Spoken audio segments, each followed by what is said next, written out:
بات ہو رہی تھی لا نبی بعدی، جس رسول صلی اللہ علیہ وسلم نے فرمایا ان کے فرمان ذیشان کے بعد گنجائش ہی نہیں ہے۔ کوئی اگر اس طرح کرتا ہے تو وہ انسی، وہ پہلے دن کی وہ خاتون، یا وہ جو حضور کے دور میں اٹھا تھا سیدنا صدیق اکبر کے دور میں، ان کا کلا کما دیا گیا۔ اور اس کے بعد مسلسل کریم آقا صلی اللہ علیہ وسلم نے ایک تعداد بتائی کہ یہ کذاب نبوت آئیں گے، یہ جھوٹے نبوت کے دعوے دار آئیں گے، لاکھوں آتے رہیں، مگر ہمیں پرواہ اس لیے نہیں ہے کہ ہمارے نبی تھے، ہیں۔ محمد صلی اللہ علیہ وسلم واز دا پروفٹ، محمد صلی اللہ علیہ وسلم از دا پروفٹ، محمد صلی اللہ علیہ وسلم ول دا پروفٹ۔ حضور تھے، ہیں، وہ جان ہیں جہان کی، وہ جو نہ تھے تو کچھ بھی نہ تھا، وہ جو نہ ہوں تو کچھ بھی نہ ہو، وہ جان ہے جہان کی، جان ہے تو جہان ہے۔ انسانی زندگی اس کا ارتقاء مسلسل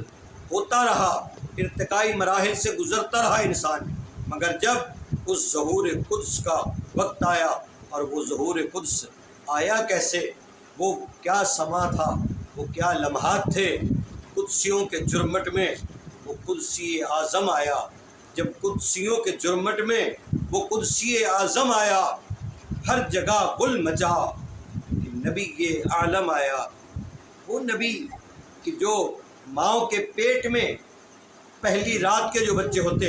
ان کے بارے میں بتا دیا کرتے،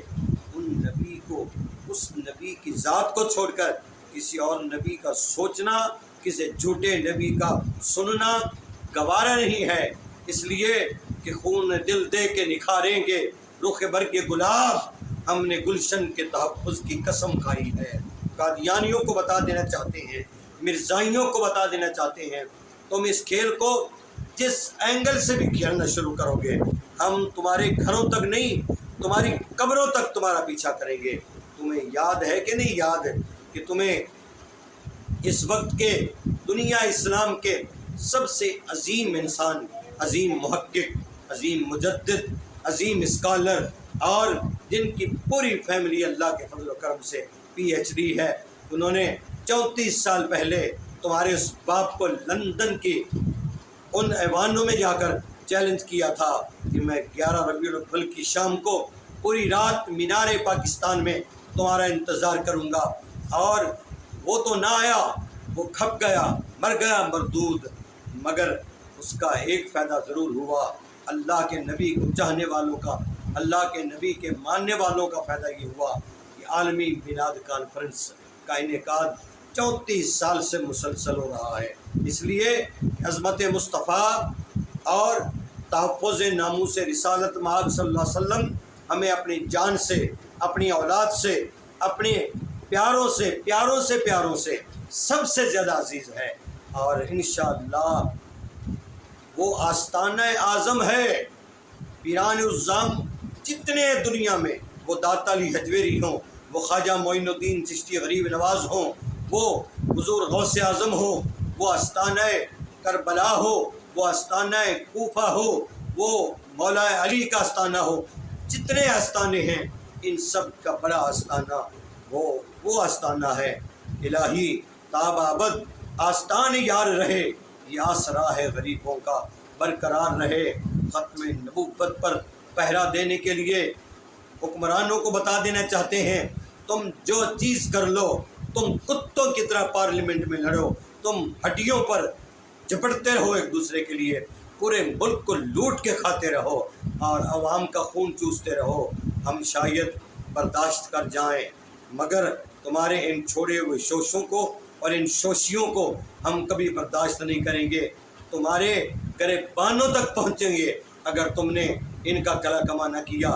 اور انتظامیہ کو بتا دینا چاہتے ہیں کہ یہ یاد رکھیں، یہ آسیہ ملعونہ نہیں تھی جس کو ایک طاقتور شخص نے نکال دیا تھا،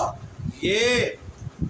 وہ ایسی مردود ہے کہ سامنے تو آئے نا ایک بار، ایک اتنی جرت ہے جو اس کے الفاظ ہیں، اتنے اگر ہمت ہے، ارے نبی کس کو کہتے ہیں، رسول کس کو کہتے ہیں، رسول پتھر کھاتا ہے، رسول گالیاں سنتا ہے، مگر گالیاں سن کے بھی استاد امام دین نے کہا تھا اے ہے شان میرے رسول دی سنے گالیاں تے دعا دیوے۔ دوستان گرامی قدر وہ پتھر مارنے والوں کو بھی کہتے ہیں پتھر مارن والیا یارا جے تو میں ول لاویں لاواں تینوں سینے نال دوزخ مول نہ جاویں۔ وہ پتھر کھاتے رہے، گالیاں سنتے رہے، دھکے کھاتے رہے، مگر مشن سے پیچھے نہیں ہٹے۔ وہ چھپ کے نہیں بیٹھے اس لیے کہ الذین یبلغون رسالات اللہ ویخشونہ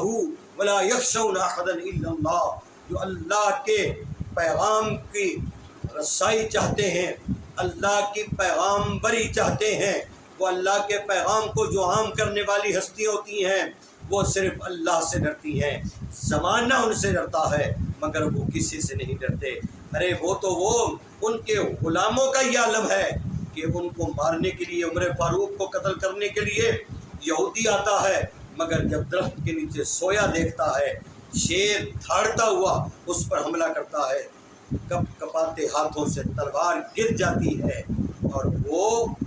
بے ہوش ہو کر گرتا ہے۔ جب ہوش آتی ہے عمر فاروق سنبھالتے ہیں۔ یہ نوکروں کا عالم ہے، یہ غلاموں کا عالم ہے، سردار کا کیا عالم ہوگا؟ میرے مصطفیٰ کریم کی موجودگی میں جھوٹے نبوت کے دعوے داروں